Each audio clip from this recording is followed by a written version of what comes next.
So ayan, makulimlim nga ngayon umaga at siyempre ang dami kong labahan, natambakan ako ng labahan dahil busy ako ng mga ilang araw at ang binabad ko na puti 3 araw na siguro sa palangkana, ngayon ko palang malaban. So inabot na dito hanggang sa bintana dahil hindi ko siya pwedeng isampay sa labas dahil maya-maya umuulan, napapagod lang ako ng labas-pasok, labas-pasok, labas-pasok.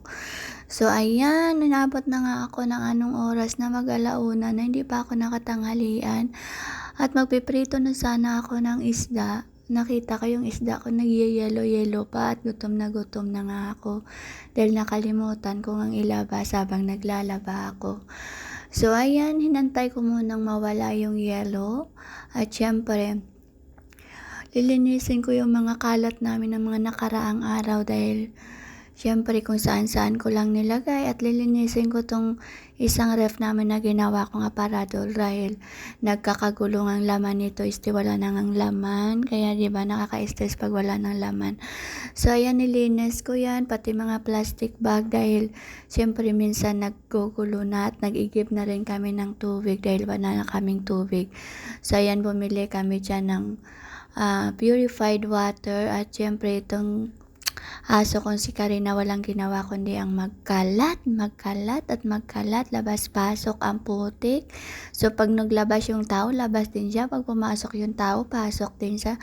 So ayan, naiinis na nga yung anak ko sa kanya dahil sinira niya nga yung charger ng smartwatch nito. Kinagat na naman niya. So ayan, di ko alam kung paano niya nakuha dahil inilagay naman daw sa mataas na cabinet. Bakit naabot niya pa rin? Ayan, ilalagay na nga siya ng anak ko sa GB box at itatapon na lang daw si Karina dahil lahat na lang daw ang gamit dito sa bahay sinisira niya.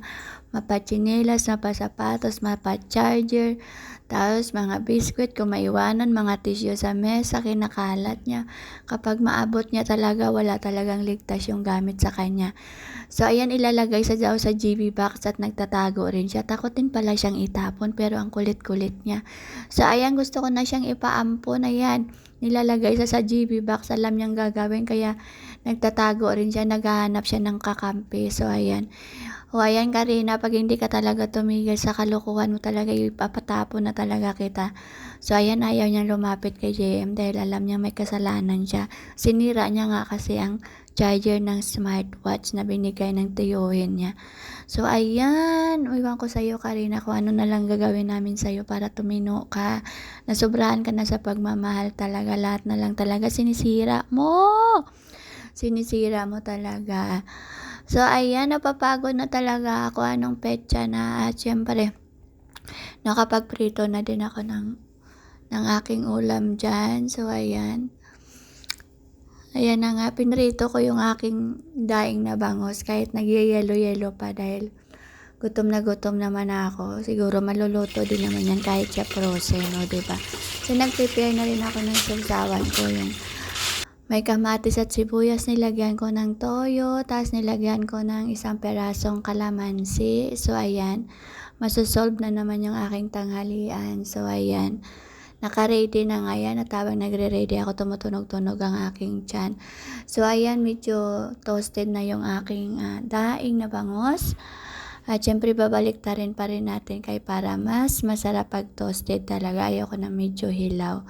So ayan, ang sarap ng amoy niyan dahil babad na babad yan sa suka at sa bawang. So ayan, tatanggalin natin dyan. Syempre lilipat natin dito sa plato na may paper towel para ma-absorb yung kanyang mantika dahil sa dami niyang mantika.